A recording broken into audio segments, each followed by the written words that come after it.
Eu gostaria que os irmãos abrissem suas Bíblias na carta do profeta Jeremias, capítulo 29, ou livro do profeta Jeremias, capítulo 29, a partir do verso 10.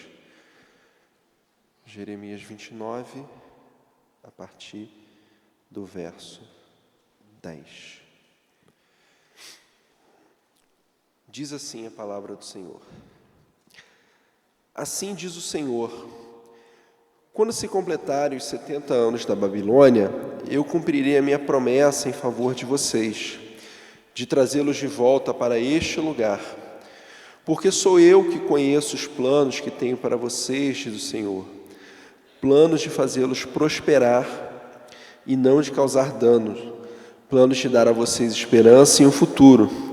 Então vocês clamarão a mim, virão orar a mim e eu vos ouvirei. Vocês me procurarão e me acharão quando me procurarem de todo o coração.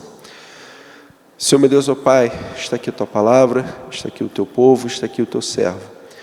Que tudo que for falado aqui, nada venha de homem, Pai, mas do Senhor, e que o Senhor, através do Santo Espírito, faça uma obra poderosa em nós. E em nome de Cristo Jesus, que oramos e agradecemos. Amém. O que está acontecendo aqui?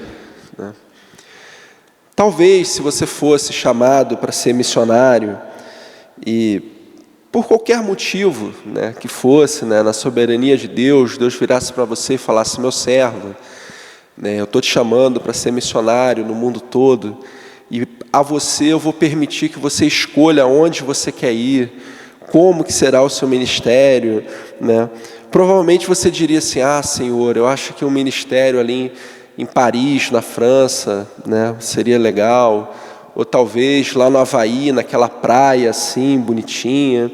E eu também quero um ministério onde eu vou pregar assim, o Senhor vai pregar através de mim, e multidões vão se converter, milhares e milhares. Eu acho que eu quero um ministério mais ou menos isso, mais ou menos assim. Só que até onde eu sei, isso nunca aconteceu. E cada ministério é um ministério muito específico. E o ministério do profeta Jeremias, ele é um ministério que eu considero, com os meus olhos humanos, particularmente dolorido. Porque, para começar, nos seus 52 capítulos, 52 capítulos, mais lamentações, dizem alguns estudiosos, e eu pelo menos concordo com eles, ninguém nunca se converteu com a pregação do profeta Jeremias. Então imagina você ser um profeta onde você prega, e ninguém nunca se converte, Aí alguns vão falar assim: não, pastor, mas tem um grupo lá, que quando ouve a mensagem dele, pega a carta, leva para o rei, eles se sentem incomodados, Sim, é verdade. Mas nesse período da história, se os nobres tivessem certeza que o rei estava tomando uma atitude errada, eles matavam o rei. Isso aconteceu algumas vezes na história de Israel. Então, primeiramente, nós temos um profeta que pregou, e ninguém se converteu. Já começa por aí. A segunda coisa é que a maioria dos profetas, ao pregarem, eles denunciam pecado, e eles falam assim: vocês estão pecando, vocês estão errando, mas se vocês se arrependerem dos seus pecados, Deus vai nos abençoar, Deus vai nos dar salvação, Deus vai estar conosco. A maioria dos profetas, ou boa parte das profecias do Antigo Testamento, tem esse viés. O do profeta Jeremias, não. A mensagem do profeta Jeremias é: gente, Jerusalém vai ser destruída. Nós perdemos, já era, não tem jeito. Deus mandou a gente se render, a gente se entregar a Nabucodonosor.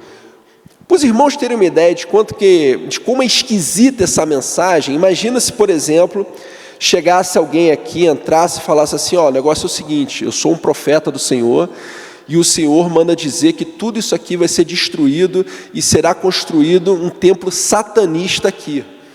Todos vocês vão embora, vão perder tudo.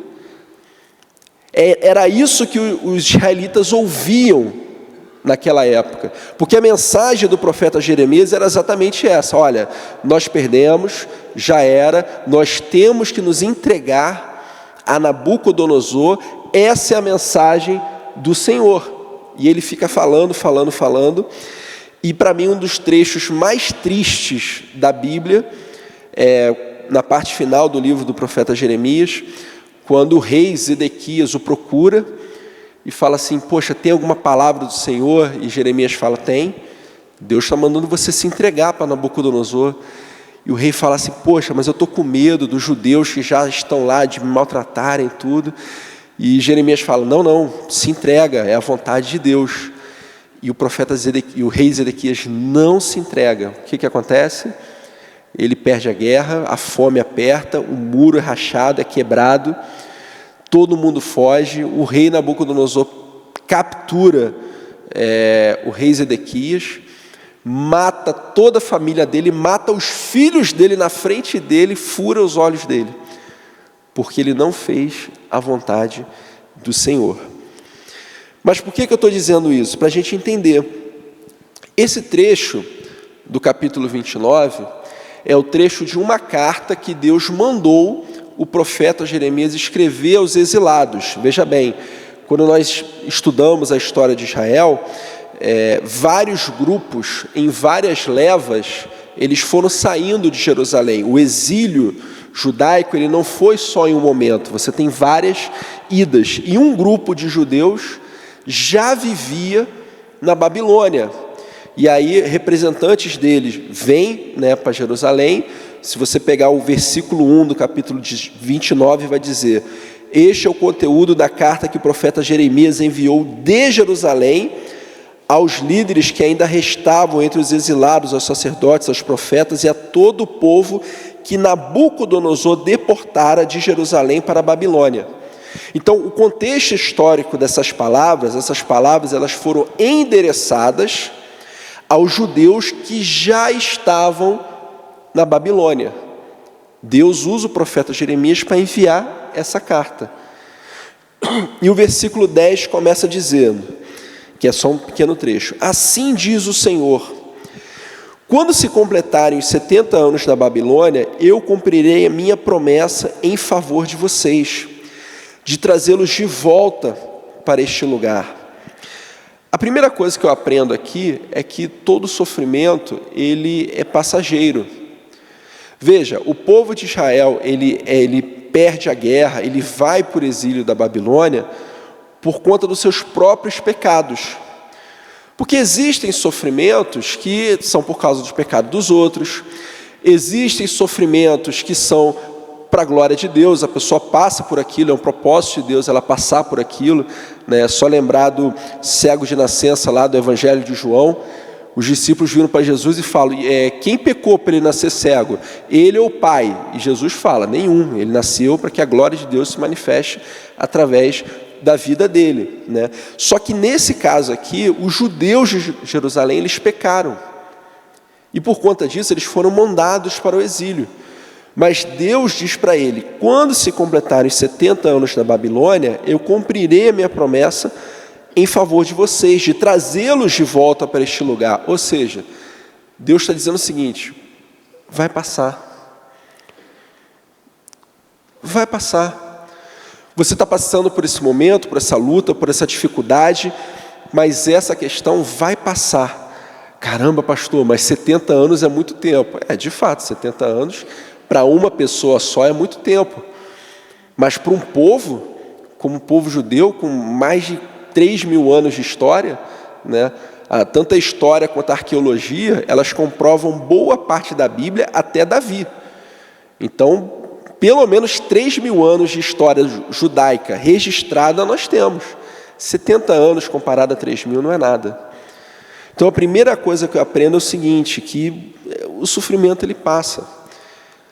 Não é propósito de Deus para a minha vida e para a sua vida nos fazer sofrer eternamente, senão Ele não tinha enviado Jesus. Essa é a primeira coisa que eu quero pensar. A segunda, versículo 11. Porque sou eu que conheço os planos que tenho para vocês, diz o Senhor. planos de fazê-los prosperar e não de causar dano, planos de dar a vocês esperança e um futuro. Deus, Ele olha para a minha vida e para a sua vida e Ele tem um plano. Existe algo que Ele quer e Ele vai realizar nas nossas vidas. E acredite, o plano de Deus para a minha vida é infinitamente melhor do que eu posso pedir, do que eu posso imaginar, do que eu posso querer. Por quê? Porque Deus, Ele é o Todo-Poderoso e Ele me ama. Deus, Ele é amor. Então, para com a minha vida, o que diz o texto? Porque sou eu que conheço os planos que tenho para vocês. Deus está usando o profeta Jeremias para dizer para o povo lá no exílio: gente, vocês acham que eu sou fraco? Vocês acham que eu abandonei vocês? Não. Eu tenho um plano para vocês, eu vou abençoar vocês, vocês são o meu povo. Não precisam ficar se preocupando, porque sou eu que conheço os planos que tenho para vocês, diz o Senhor. Plano de fazê-los prosperar e não de causar dano, planos de dar a vocês esperança e um futuro. Esperança e um futuro. Na Segunda Guerra Mundial, nós tivemos aí o Holocausto. O governo nazista, ele pegava os judeus e levava para campos de concentração, e haviam 3 tipos de plano de campos de concentração: o de extermínio, o de trabalho forçado e o de extermínio e trabalho forçado. Então haviam esses 3. E muitos morreram, 6 milhões, mas alguns sobreviveram, e alguns psicólogos foram fazer estudos referentes a isso e chegaram à conclusão de que grande parte, quiçá todos que sobreviveram àquilo, eles sobreviveram porque tinham uma coisa: esperança. E é isso que Deus está prometendo para mim, para você, e prometeu para eles. Porque sou eu que conheço os planos que tenho para vocês, diz o Senhor. Planos de fazê-los prosperar e não de causar dano. Planos de dar a vocês esperança e um futuro. Então, às vezes eu estou passando por uma luta, por um problema, por uma dificuldade, mas se no meu coração tem certeza, isso vai mudar de forma positiva. Deus está comigo, algum jeito vai acontecer, alguma coisa vai mudar, tudo fica mais fácil. Porque depois de oxigênio, água e comida, o que o ser humano mais precisa é esperança. E Jesus, claro, Jesus, água, comida, Jesus, água, comida, oxigênio, obviamente, e esperança, nessa ordem. Jesus vem primeiro, porque se você não tiver água, oxigênio e comida, você vai para o céu e está tudo certo. Mas é isso que nós precisamos, e é isso que Deus promete para a gente. O texto continua: então vocês clamarão a mim, virão orar a mim e eu os ouvirei. Vocês me procurarão e me acharão quando me procurarem de todo o coração. Coração. E a palavra coração na Bíblia, ela não tem o nosso sentido, porque a gente pensa em coração em sentimento, O que é o coração? É o sentimento.